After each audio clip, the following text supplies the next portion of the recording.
지금 읽은 이 느헤미야 13장, 전번에 이제 12장에서 말씀드린 것처럼 그 성벽 봉헌식이 있었잖아요. 그 성벽 봉헌식을 할 때 아주 기가 막힌 그런 이제 세레모니 같은 것도 있었죠. 성벽을 이렇게 걷는 그런 일들을 하고, 그러면서 이제 엄청난 일들을 진행을 하는데, 그때에 이 1절에서 3절 이 일을 하게 돼요.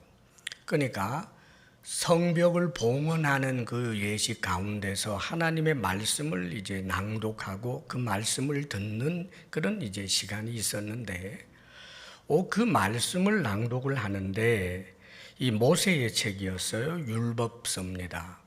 아마 이제 신명기였던 것 같아요. 그런데 그 율법서를 낭독을 하면서 백성들이 들었는데, 그 책에 기록된 말씀 가운데 암몬 사람과 모압 사람은 영원히 하나님의 총회에 들이지 말라, 이 말씀이 있는 거예요.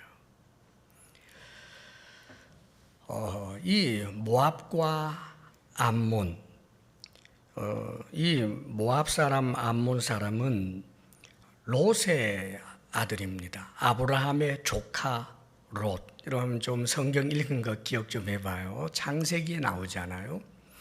하나님이 이제 아브라함을 불러내실 때, 아브라함이 본토 친척 아비 집을 떠나서 나가게 될 때, 그때 조카 롯을 데리고 함께 갑니다.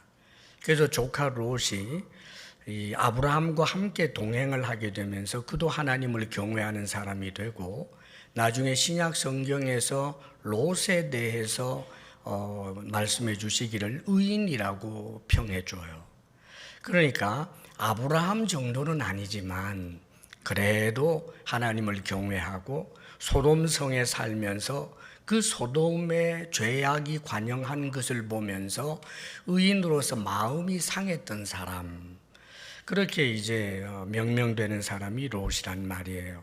그런데 이 롯의 아들들이 여기 지금 모압하고 암몬입니다. 사실 롯은 아브라함의 조카 롯에게는 딸들만 있었어요. 근데 소돔 고모라 성에서, 소돔 성에서 살 때 하나님의 그 엄청난 심판이 임하게 되죠. 그런데 아브라함의 중보 기도를 통해서 하나님께서 롯을 불쌍히 여기시고, 그래서 롯과 그의 가족들을 구원해내게 됩니다. 그런데 이 롯과 그의 두 딸만 이제 구원을 받아요. 나머지 가족들은 이제 거기에서 믿음을 지키지 못해서 멸망을 당하게 되고, 그때 롯이 저 작은 성 소알로 내가 좀 도망갈 수 있게 해주십시오. 그래서 하늘에서부터 유황비가 내려오기 전에 소알이라고 하는 작은 성읍으로 피해 갔는데, 그 다음에 엄청난 유황불이 소돔 고모라와 온 들녘에 떨어져서 완전히 멸망을 당하는 일들을 이제 경험을 하고 나서는 이 사람이 너무너무 이제는 도시에서 사는 걸 겁을 내요. 그래서 도시가 아닌 곳, 깊은 산에 들어가서 내가 살리라. 그래서 두 딸 데리고 깊은 산에 들어가서 살았지 뭐예요. 그런데 산에서 이제 살다가 보니까 이 딸들은 소돔 고모라 성에서 이제 자란 사람들이다가 보니까 이런 도덕관념이라 이런 것들이 일반적이지를 못했어요. 다만 자기들이 이제 아버지하고 함께 깊은 산에서 살다가 보면 결혼도 못하게 되고 자신들의 후손도 없게 되면 자신들의 미래가 암담해질 거라고 터무니없는 생각을 해서 아버지에게 엄청나게 술을 먹여가지고, 그래서 아버지가 자신의 몸도 가누지 못하게 만든 상태로 이 두 딸이 하루씩 날을 정해가지고 아버지하고 동침을 하고 아기를 갖게 돼요. 성경은 그 사실을 롯이 몰랐다고 기록이 되어 있습니다. 그러니까 그렇게 해서 아기를 낳게 되는데 정말 얼마나 부끄러운 일입니까, 세상에.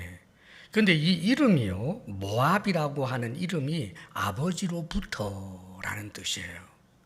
그리고 이 암몬 베남이라는 이제 이 히브리 말인데, 이 암몬이라고 하는 말의 뜻도 내 아버지의 아들, 자기가 낳아놓고 내 아버지의 아들, 이렇게 이름이 붙어 있어요. 그러니까 모압과 암몬이라고 하는 이 민족은 그 첫 단추가 너무나 끔찍한 그런 이제 첫 단추지 않습니까? 그런데 놀랍게도 하나님께서는 그 조상의 시작이 부끄럽다고 해서 그의 후손들 전체를 다 부끄럽게 여기시는 분이 아니셨어요. 오히려 하나님께서는 모압과 암몬 족속들을 하나님께서는 정말 큰 민족으로 일으켜 세우셨고, 하나님께서 롯을 기억하셔서 그 민족들이 적어도 어느 지역을 점령해서 잘 살 수 있게 해주신 거예요. 그러면서 동시에 이스라엘 사람들에게 너희들의 형제 국가니까, 형제 민족이니까 절대로 저들을 핍박하거나 혹은 괴롭히지 말고 늘 선대하여라 라고도 말씀해 주셨다는 말입니다.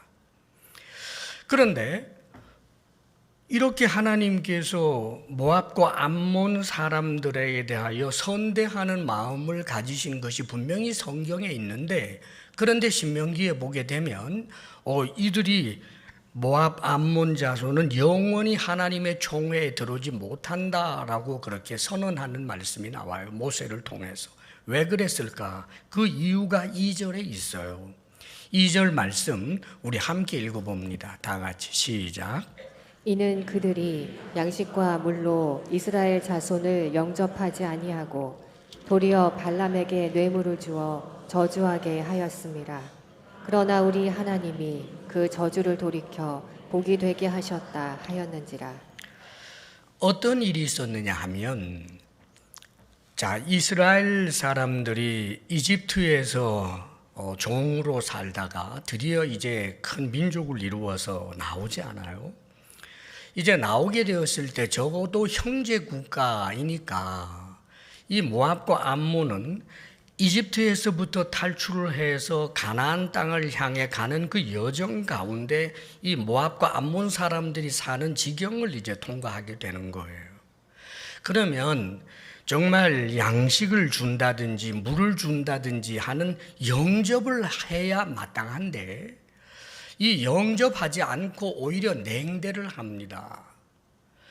그럼에도 불구하고 이스라엘 백성들은 훨씬 더 그 당시에 세력이 컸어요. 엄청나게 많은 수가 있었지만 자신들을 냉대함에도 불구하고 그들에게 피해가 가지 않도록 하면서 조심조심 우회를 해서 진행을 했단 말입니다.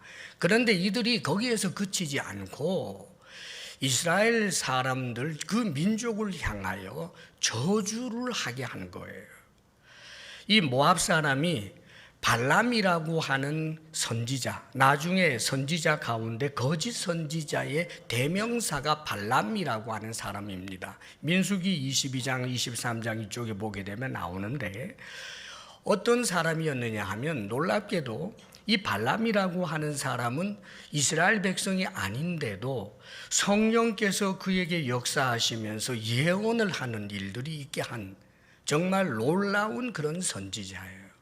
그러니까 이스라엘 백성이 아니면서도 하나님의 말씀이 그 입에 담겨져서 그 말씀을 선언하게 되면 그대로 이루어지는 엄청난 은혜를 입은 사람이 발람인데, 그런데 돈을 너무 좋아해요.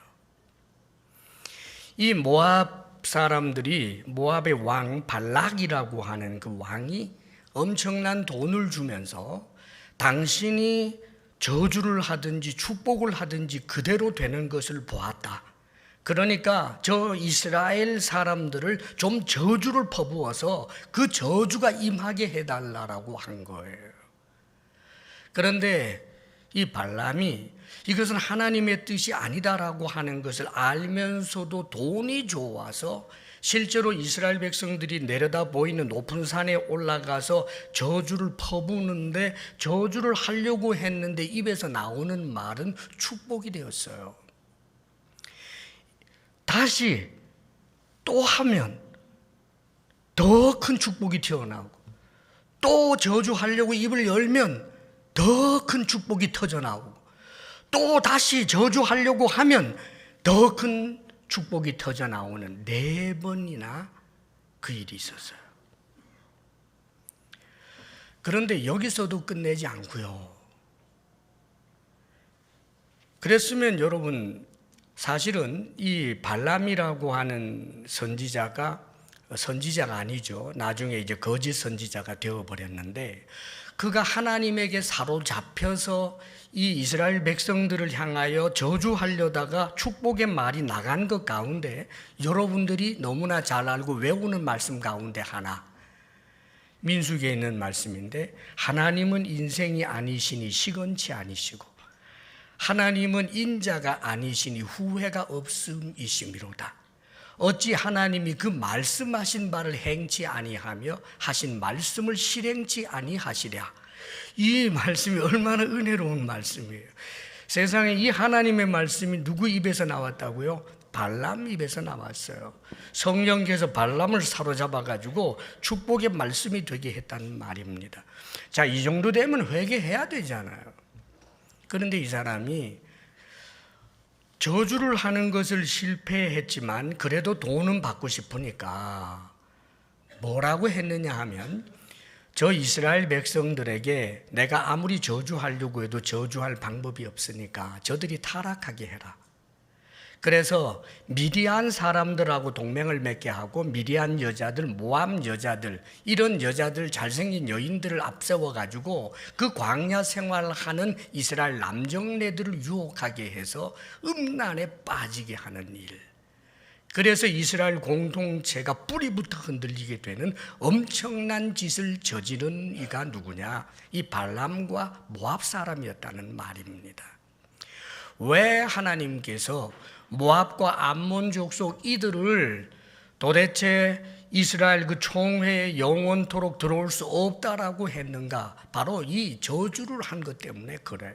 하나님의 백성을 저주하는 이들은 오히려 자신이 저주를 받는 거예요. 그 저주를 퍼부려고 했지만 축복으로 바꾸어 놓았으나 그들은 결국은 저주한 값을 받아야 한다는 것을 말씀하는 거예요. 오늘날 우리에게 어떤 의미가 있을까요, 여러분? 사실 이 광야 이스라엘 성도는 오늘날 교회를 예표하는 거예요. 교회, 예수 믿는 사람들, 예수 그리스도의 몸된 교회, 나중에 종말에 있어서는 하나로 드러나게 될 그 영광스러운 교회, 이것을 예표하는 것이 바로 이스라엘 공동체예요. 그러면 오늘날 누가 교회에 속할 수 있고 그 영광스러운 주의 몸의 지체가 될 수 있는가? 교회를 저주하는 자는 교회가 될 수 없어요. 교회를 미워하고 교회를 저주하는 그가 어떻게 교회의 지체가 될 수 있겠느냐고요. 교회는 무엇입니까? 예수님의 몸이에요. 교회는 가장 영광스러운 하나님께서 주신 은혜의 선물이 교회예요. 우리가 교회잖아요. 내가 교회의 지체잖아요. 그렇다면 내가 교회를 사랑해야 하고, 왜냐하면 주님을 사랑하니까 주의 몸된 교회를 사랑하고, 내가 그 교회의 지체라고 하는 사실을 영광스럽게 생각하는 사람이 종말의 그 영광스러운 교회에 속하여 나타날 수 있는 것이지, 교회를 미워하고 저주하는 자가 어떻게 교회의 지체가 될 수가 있겠습니까? 다만 그가 회개하고 교회를 박해하고 저주하고 미워하고 싫어했던 이가 예수님을 믿게 되면서 자신이 교회가 된 것, 자신이 교회의 지체가 된 것을 감사히 여기는 그런 사람으로 변하였다면 교회의 지체가 되고 그 영원한 영광에 참여할 수 있게 되겠습니다마는, 끝까지 교회에 대하여 저주와 미움으로 일관하는 사람들에게는 교회의 영광이 그에게 절대로 임할 수 없다라고 하는 것을 보여주는 말씀인 것입니다. 그러므로 사랑하는 여러분, 우리는 교회를 사랑할 줄 알아야 합니다. 그리고 내가 교회라고 하는 사실, 내가 교회의 지체라고 하는 사실을 금과 은을 많이 가진 것보다 더 복되게 생각할 줄 알아야 합니다. 열심히 신앙생활 하시고 교회에 속하여 주의 몸의 지체가 되었다는 사실에 대하여 늘 감사할 수 있기를 바랍니다. 그리고 이 말씀 보게 되면 이렇게 말씀하시잖아요. 그 저주를 돌이켜 복이 되게 하셨다 그래요. 우리가 사실 이 세상 사노라면 내가 교회이기 때문에, 내가 예수 믿는 사람이기 때문에, 주님의 그 몸의 지체이기 때문에 그 이유로 인하여 조롱을 당하거나 박해를 받거나 혹은 저주를 받게 되는 일도 있을 수 있어요. 그러나 사랑하는 여러분, 그것을 억울하게 생각하지 말 것을 지금 말씀하는 거예요. 왜냐하면 오히려 이것은 그 저주가 바뀌어 축복이 되기 때문입니다. 아무리 우리를 저주한다 할지라도 나의 어떤 잘못으로 인한 것이 아니라 내가 예수 믿는다는 이유 때문에, 내가 주님을 온전히 섬기는 교회라고 하는 이유로 우리를 박해하고 저주한다면 오히려 기뻐하고 즐거워하라. 하늘에서 너희의 상이 큼이라 라고 말씀합니다. 사랑하는 여러분, 여러분들의 신앙이 모든 사람들이 다 찬성해야 된다고 생각하지 마십시오. 여러분들이 걷고 있는 그 믿음의 길이 성경적 가르침에서 올바른 것인가 라고 그렇게 보장이 된다면 그 길을 걸으십시오. 때로는 가족이 이해하지 못하고, 때로는 직장 동료가 빈정된다고 할지라도 이 믿음의 길을 걷는 것을 절대로 부끄럽게 여기지 아니하고 믿음 생활 잘 할 수 있기를 주의 이름으로 축복합니다.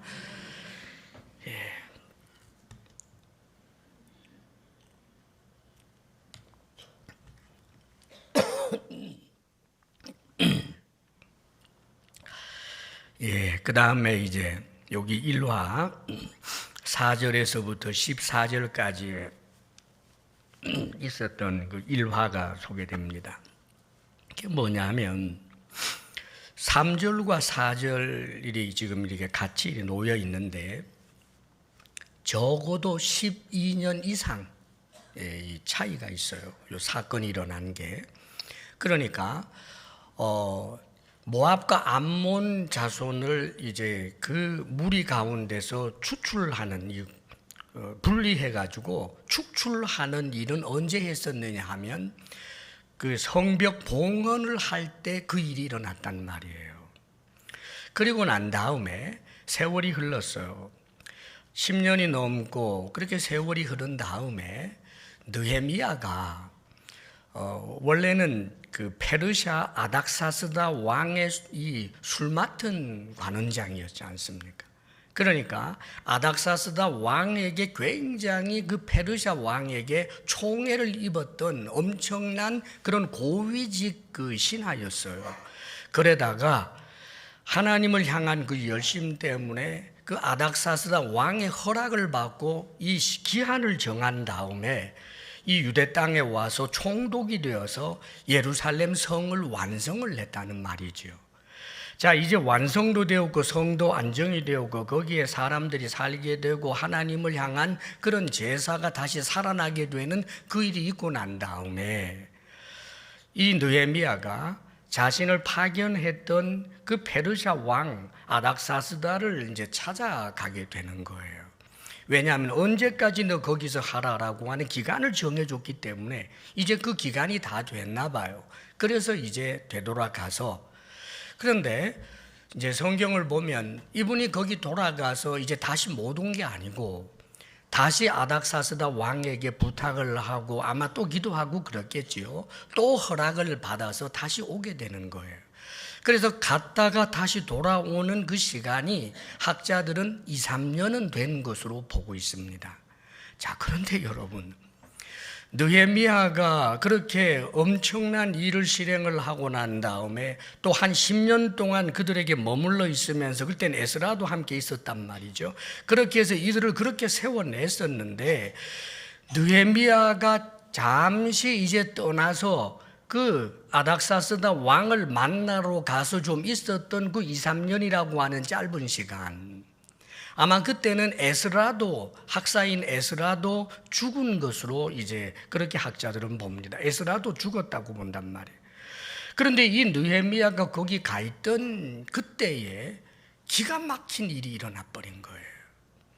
자, 어떤 일이 일어난지 한번 보십시다. 4절 말씀, 5절 말씀 우리 같이 한번 읽어요. 다 같이 시작. 이전에 우리 하나님의 전에 방을 맡은 제사장 엘리야십이 도비야와 연락이 있었으므로 도비야를 위하여 한 큰 방을 만들었으니 그 방은 원래 소재물과 유향과 그릇과 또 레위 사람들과 노래하는 자들과 문지기들에게 11조로 주는 곡물과 새 포도주와 기름과 또 제사장들에게 주는 거제물을 두는 곳이라. 예, 그래서 이제 6절에 보면 그때는 내가 예루살렘에 있지 않았다라는 표현도 하고 있는데, 이 느헤미야가 없는 중에 하나님의 전에 방을 맡은 엘리야십이라고 하는 제사장이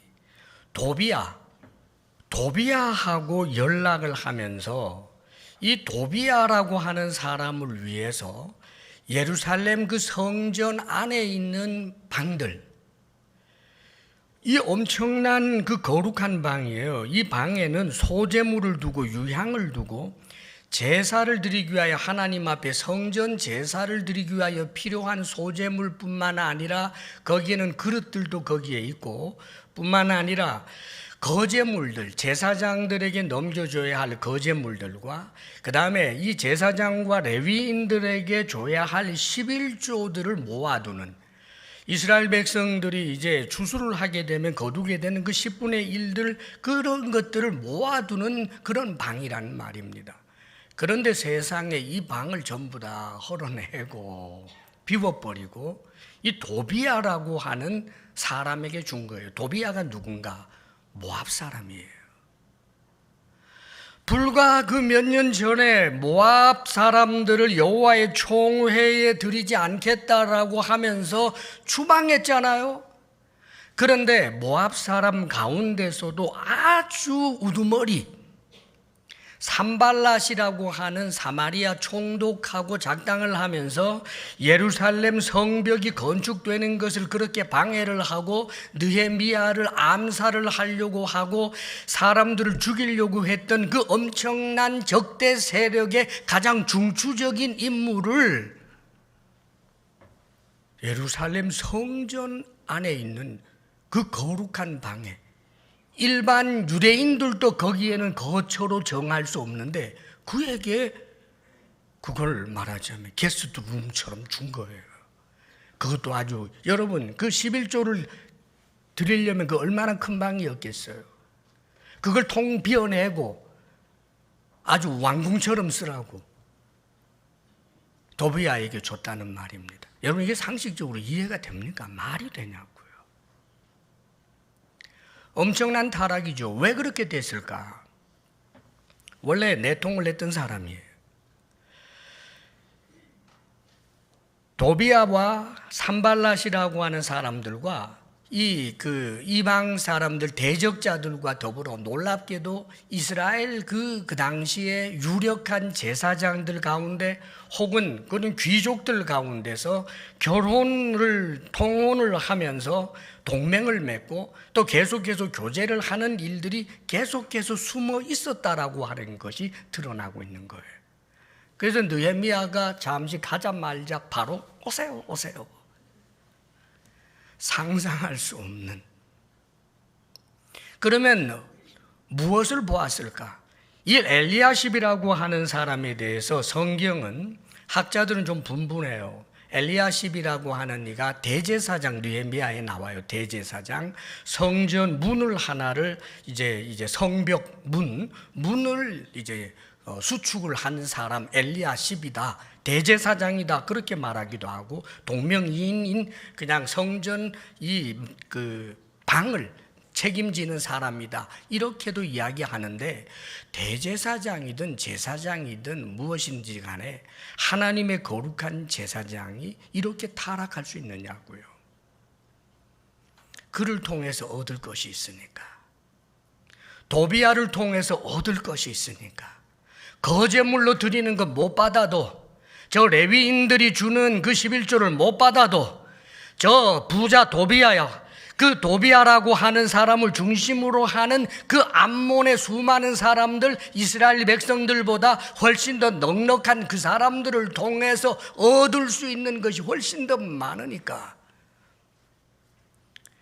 그래서 상상도 할 수 없는 이런 일이 일어나 버린 거예요. 이 여파로 어떤 일이 일어났을 것 같아요, 여러분? 이런 제사장이 타락을 하고, 그러면 그 한 사람만의 문제였습니까? 다른 제사장들도 전부 동조하든지 혹은 침묵했다는 말이에요. 여기 항의하는 사람이 하나도 없어요. 도비아가 거기 들어와 사는데 이게 웬일입니까? 하고 가슴을 치면서 맞서는 사람 제사장 가운데 1도 없어요. 이들이 하나님 앞에 맹세했던 사람들 아닙니까? 자신들이 봉인을 해서 자신들의 이름까지 써넣어가면서 이방인과 통혼하지 않겠습니다. 하나님 앞에 이 안식일을 거룩하게 지키겠습니다. 11조를 정확하게 하나님께 드리겠습니다. 그뿐만 아니라 하나님의 이 성전을 그대로 방치하지 않기 위하여 언제나 땔감이 있어서 이 성전에 그 제사를 드리는 데 있어서 불이 꺼지지 않게 하겠습니다. 이랬던 사람들 아닙니까, 여러분? 그런데 이렇게 타락했어요. 이 타락의 여파로 말씀 오늘 보게 되면 10절이에요. 10절 한번 또 읽어볼까요? 다 같이 시작. 내가 또 알아본즉 레위 사람들이 받을 몫을 주지 아니하였으므로 그 직무를 행하는 레위 사람들과 노래하는 자들이 각각 자기 밭으로 도망하였기로. 여기 레위 사람들, 성전에서 봉사하는 사람들 아닙니까? 이 노래하는 사람들이고 제사하는 일에 돕는 사람들이 다 도망가 버렸어요. 왜요? 11조를 안 주니까. 자, 이 11조를 받아들이는 곳이 지금 도비아를 위한 방이 되어 버렸고, 11조를 가지고 왔던 그런 백성들이 그것 보니까 물론 다른 방도 있었겠죠. 그런데 그런 거 보면서 이거 할 필요가 뭐 있나 그러면서 이 제사장이 타락하니까 일반 이스라엘 백성들도 열심히 살아주고 전부 타락하고, 그게 돈 문제잖아요. 아, 잘됐다, 11조 안 내게 더 좋네 하고는 안 내게 돼버린 거예요, 여러분. 그러니까 이 레위인들은 자신들이 먹고 살 길이 없고, 더더군다나 영적으로 이제 굉장히 낮아져 버렸기 때문에 먹을 것이 없어도 주를 위하여 목숨을 걸고 일하겠다라고 하는 헌신의식은 완전히 실종되어 버렸고, 나에게 먹을 것 주지 않는데 내가 미쳤나? 그리고 전부 밭으로 들러가 가지고 자기 논밭에서 일한단 말이에요. 이 꼴이 됐어요. 사랑하는 여러분, 근본적으로 주의 교회가 여기 지금 등장하는 말도 안 되는 이런 그 이스라엘 공동체의 이 말도 안 되는 이 타락과 이들의 무너짐이 오늘날 우리들에게도 가능하다라고 하는 것을 말씀해 주는 거예요. 그들과 우리가 다를 것 같습니까, 여러분? 그러면 성경은 우리에게 주는 중요한 교훈이 있어요. 이렇게 된 것은 느헤미야가 없어서 일어난 일이에요. 느헤미야의 부재 말입니다. 느헤미야가 있을 때 엘리야십이 그럴 수 있겠어요? 느헤미야가 있을 때 이 레위인들이 도망갈 수 있겠어요? 느헤미야가 있는데 그 이스라엘 백성들이 마땅히 해야 할, 그들이 맹세했던 그 11조와 모든 성전을 위한 봉사 일들을 그들이 안 할 수 있었겠어요? 느헤미야가 있었다면 어림도 없었지요. 그런데 사랑하는 여러분, 이런 느헤미야는 에스라도 그렇고 오늘 우리 교회에는 목사라고 하는 리더십을 말하는 게 아니에요, 여러분. 느헤미야와 같은 그런 사람 리더십이 있어야 되는 것을 말하는 게 아니에요. 역사적으로 그런 리더십들 없어요. 대단했더니 느헤미야도 죽고 사라지잖아요. 그 다음은 어떡하라고?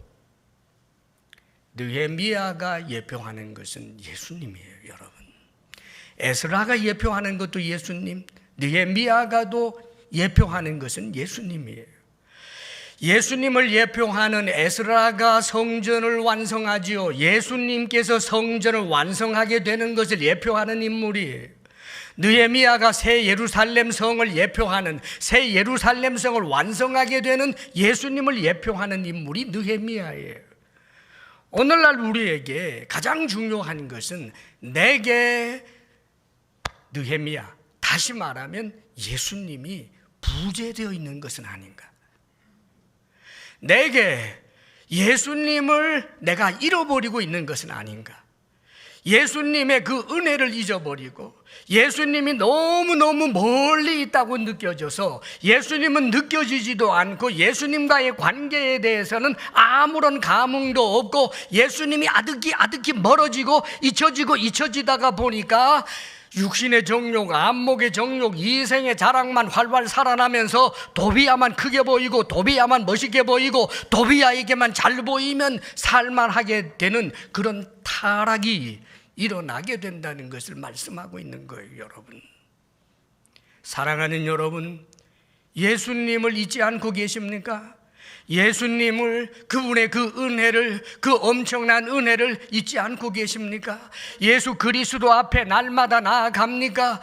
그래야 타락하지 않는 거예요. 여러분, 제사장이라고 해도 예수님의 부재가, 우리 주님, 내 안에 계시는 주님과의 그런 관계가 사라져버리고 잊은 채로 그렇게 살게 되면 제사장도 타락하는 거예요. 왕같은 제사장들 우리 모두 다 타락해버리고 마는 것입니다. 세상이 좋아져 버리고 마는 거예요. 여기 레위인들도 마찬가지였어요. 여러분, 그들이 느헤미야가 없어도 도망갔던 것처럼, 나에게 먹을 것 안 준다고 도망갔던 것처럼 모든 성전 봉사자들, 사역자들도 마찬가지예요. 여러분, 돈이 더 좋아져 버리고 말아요. 언제나 주님의 그 은혜, 그것을 잊지 않고 살아야 된다는 말입니다. 날마다 주님의 은혜 앞으로 주님의 은혜를 기억하며 그분과의 관계를 현재 날마다 맺어가면서 살아가게 될 때 우리는 제사장으로 바로 설 수 있고 레위인으로 바로 설 수 있고 하나님의 거룩한 이스라엘 백성으로도 설 수 있는 거예요. 이스라엘 성도들 10의 1조 하지 않았죠. 돈을 낸다는 것이 얼마나 어렵습니까? 그러나 여러분, 사람의 체면을 보면서 11조를 한다든지 드리려고 할 때는요, 위선자가 돼요. 목사 얼굴 때문에, 나하고 함께 신앙생활하는 김 집사, 박 집사 때문에, 그러면 속인다고요. 하나님 앞에 드림은 철저하게 주님, 우리 주님의 은혜, 그 주님의 은혜가 드리지 않고는 견딜 수 없는, 더더군다나 주님께서 명령하신 것이라면 어찌 드리지 아니할 수가 있겠는가, 그 말입니다. 여러분, 사랑하는 여러분, 여러분들의 신앙생활을 몽롱한 것으로 저울질하지 마십시오. 여러분들의 지갑이 정말 하나님 앞에서 할례를 받았느냐, 그 말이에요. 여러분, 이 물질 앞에서는 하나님의 말씀 앞에 늘 등 돌려버려도 괜찮다고 생각하는 그 기저귀를 찬 그런 신앙생활에 절대로 만족해서는 안 된다는 것을 말하는 것입니다. 은혜에 사로잡히면 새로워지는 거예요. 지금 이들이 어떻게 다시 세워졌습니까? 느헤미야가 돌아왔어요. 다시 말하면 주님을 만납니다. 자, 느헤미야가 돌아와서 한 일이 있습니다. 여기 지금 그 방을 완전 청소해 버리잖아요. 오늘 말씀 보게 되면 7절이에요. 7절, 8절 말씀 우리 같이 한번 읽어요. 다 같이 시작.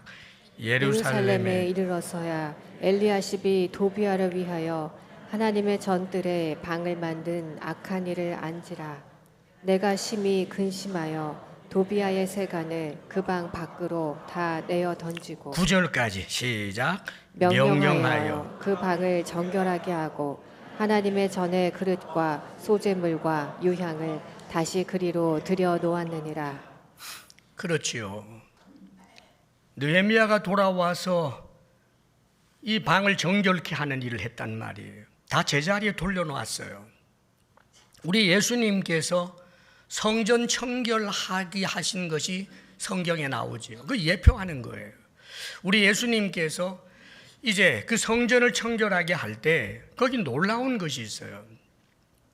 실제로 그것을 할 수 있도록 허락했던 대제사장이나 제사장이나 그 관계자들을 향하여 이리와 하고 그들을 향해서 막 비난하는 말씀하신 적 없어요.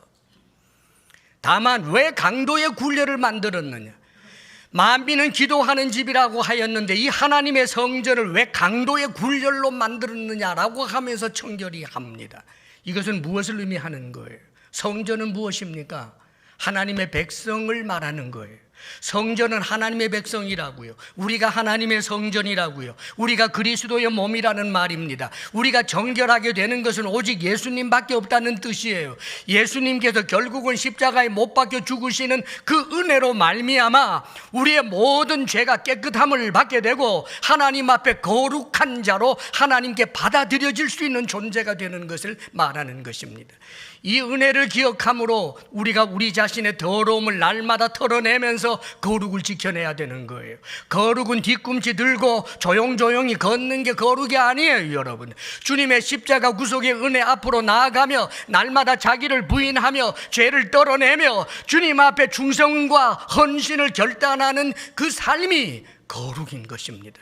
예수 그리스도 십자가 구속의 은혜, 그것이 여러분들에게 말로 할 수 없는 은혜가 되고 예수님이 십자가에 못 박혀 죽으신 것으로 말미암아 내가 하나님 앞에 의롭게 되었다라고 하는 사실을 진정으로 믿는 이 믿음은 우리를 거룩한 능력으로 살 수 있게 해 주는 것입니다.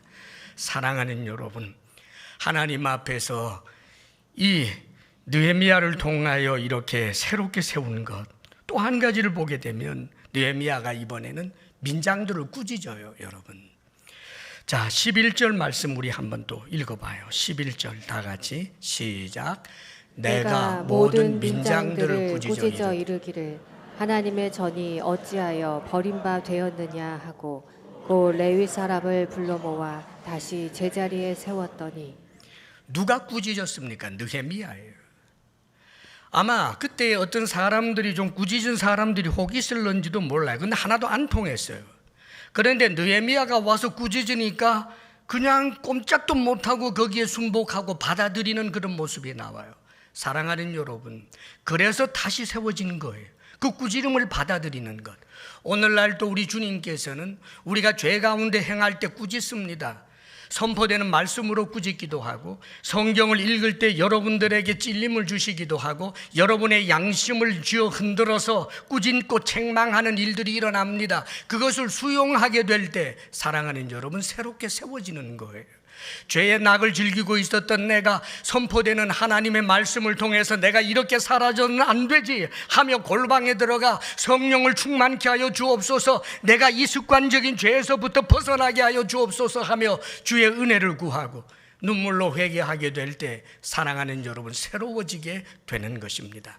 모든 열쇠는 그리스도이십니다. 여러분, 예수님을 믿고 의지하고 우리 마음속에 온전히 주님을 의지하고 나아가게 되면 사랑하는 여러분, 우리는 구원의 완성에 넉넉한 하나님의 사람이 될 수 있는 것입니다. 이제 느헤미야가 새로운 사람들 세우잖아요. 제사장 13절 말씀 한번 읽어요. 13절 다 같이 시작. 내가 제사장 셀레미야와 서기관 사독과 레위 사람 부다야를 창고지기로 삼고 mat다냐의 손자 삭굴의 아들 하난을 버금으로 삼았나니 이는 그들이 충직한 자로 인정됨이라. 그 직분은 형제들에게 분배하는 일이었느니라. 그래서 이 느헤미야가 다시 세워요. 그래서 제사장 또 하나 세우고, 그때는 한 사람이었는데 이번에는 제사장 세우고 서기관, 하나님의 말씀에 아주 능한 그런 서기관 하나 세우고 레위 사람 또 하나 세웠어요. 그뿐만 아니라 버금으로 이 실무자 한 사람을, 일반 성도 가운데 한 사람을 세웠어요. 4사람을 세워가지고 그래서 들어오는 11조를 공정하게 분배할 수 있도록 하는 일을 했다는 말이죠. 사랑하는 여러분, 이들이 느헤미야가 세워준 그 직분을 따라서 성실하게 감당했단 말이죠. 우리도 마찬가지예요. 여러분에게 직분을 누가 주었습니까? 주님이십니다, 여러분. 예수님이 나를 목사로, 예수님이 나를 장로로, 예수님이 나를 성가대 봉사자로, 예수님이 나를 셀 리더로, 예수님이 나를 교사로 세운 것입니다. 그렇다면 사랑하는 여러분, 그 예수님이 먼 길 가셨습니까? 그 예수님은 내가 더 이상 나를 볼 수 없는 곳에 가 계십니까? 지금 보고 있지 않습니까? 지금 함께 있고 있지 않습니까? 그분 앞에서 충성할 일만 남아있는 거예요. 우리는 느헤미야가 아니라 진정한 느헤미야가 예표했던 예수 그리스도를 믿고 있는 사람들이고 예수 그리스도에게 충성하는 사람들인데, 그 예수님은 교훈만 주고 자기는 실종되고 없어져 버린 분이 아니라 지금 살아계시는 하나님, 언젠가는 당신의 그 영광스러운 실체를 드러내게 되실 바로 그 하나님이십니다. 그러므로 사랑하는 여러분, 주님께서 내게 직분을 맡겨주신 줄 알고 살아계신 주님 앞에 현재 늘 충성하는 하나님의 사람들 될 수 있기를 주의 이름으로 축원합니다. 기도하겠습니다. 아버지.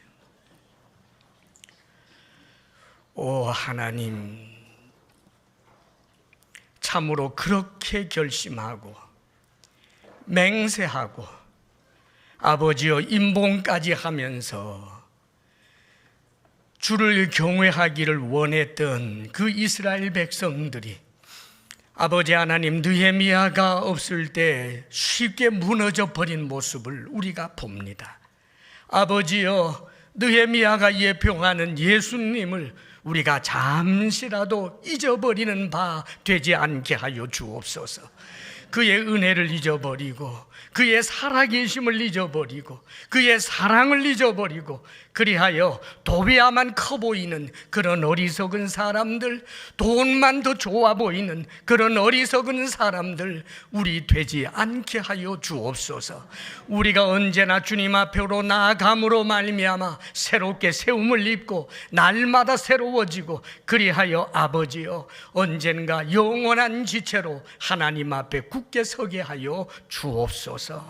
예수님 이름으로 기도하옵나이다. 아멘.